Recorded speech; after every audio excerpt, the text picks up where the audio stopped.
A movie about a video game I never heard of, made by a YouTuber I never heard of. Sure. All right, what's up, everybody? So this is my review of Iron Lung, written, directed, starring, fully funded by Markiplier, who is this apparently very prolific YouTuber, and I looked into it a little bit myself. Man's got almost 6,000 videos on his YouTube channel. More importantly, he's got 38 million subscribers. And so here you go, somebody who's incredibly prolific in creating content, and he has an audience. So if you have that big of an audience, you can obviously good at making content, but I also imagine you're really good at monetizing that content. And so instead of, looking for the gatekeepers and asking to be let into the movie making world, I got the audience, I got the funds, I got the vision, I'm going to do it on my own. And so that going into it, I was very, very kind of excited about. I love it when people just, instead of waiting for somebody to give them a chance, they just create their own chance. It reminds me very much of, and I know I'm going off on a bit of a tangent here, but stick with me. It reminds me very much of my favorite book, The Fountainhead by Ayn Rand. And there's this great line in the beginning of the book where the main character, he wants to do things his way. And another character is saying to him, like, who is going to let you do this?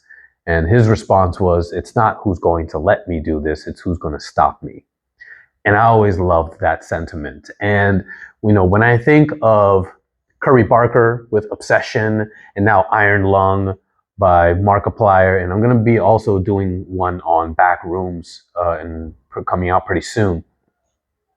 These are people that, I am not going to do things a traditional way. I'm not going to film school. I'm not going to move out to Hollywood and ask somebody to, give me a shot. I'm going to create my own. And I totally appreciate that. And then on top of that, you have an actually really, really good movie. It's not perfect. It's got some of its issues.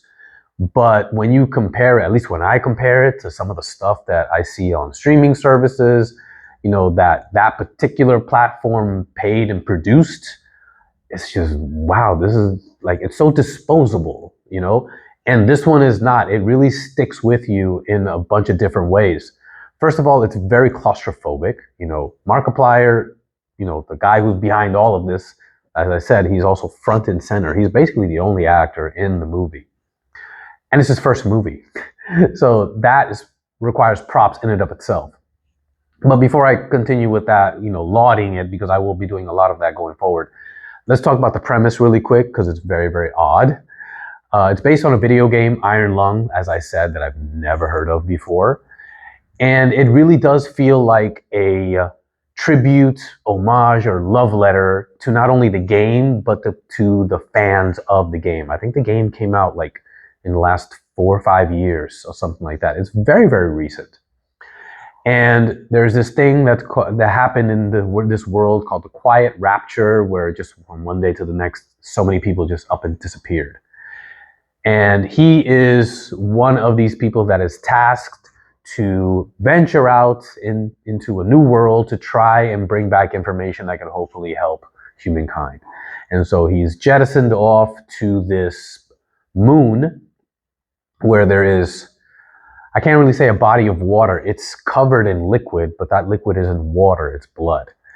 And so because of that, you can't really see outside the window of the submersible, the submarine, whatever you want to call it. So he has to use radar and sonar to kind of figure out what is out there. And so it's a lot of conjecture. It's a lot of speculation. You get some clues here and there. And it's all very unsettling. But in the way films used to be unsettling in the past, I really feel like watching this movie, Markiplier is not catering to the audience in the sense of he's not pretending that we're stupid.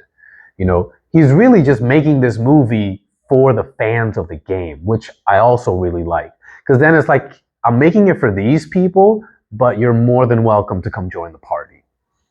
And so there are some times where, like I said, it's not perfect. Like the first hour, like setting things up, it's very, very slow. But with the sound design and the editing, it's not boring. It's just slow. And then the second half, things really, really start to pick up. And so the way the story is crafted, the way the character, develops over time, is just very, very well done. And I don't feel like I've been condescended to or catered to. This is just, here's the presentation of the vision that I have, take it or leave it. And I really enjoyed it. I mean, it was not really horror, even though you might put that in the same category.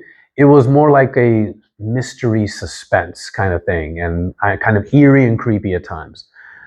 But overall, I really dug it. He was incredibly believable and was committed to this character. But also everything is just put together with the sound design, the lighting, how the story unfolds with, you get certain clues here and there, and then it all kind of culminates at the very end. But I really, really appreciated this movie. I hope he does more, and just maybe not necessarily branch out, but just keep doing what you love to do, bro. That's what I want, because he's obviously found a way in which to do that, and I think if he continues, he's just going to get better and better. Anyways, those are my thoughts. What about you guys? Let me know what you think in the comments below. Smash that like button, click subscribe, and I'll see you guys next time.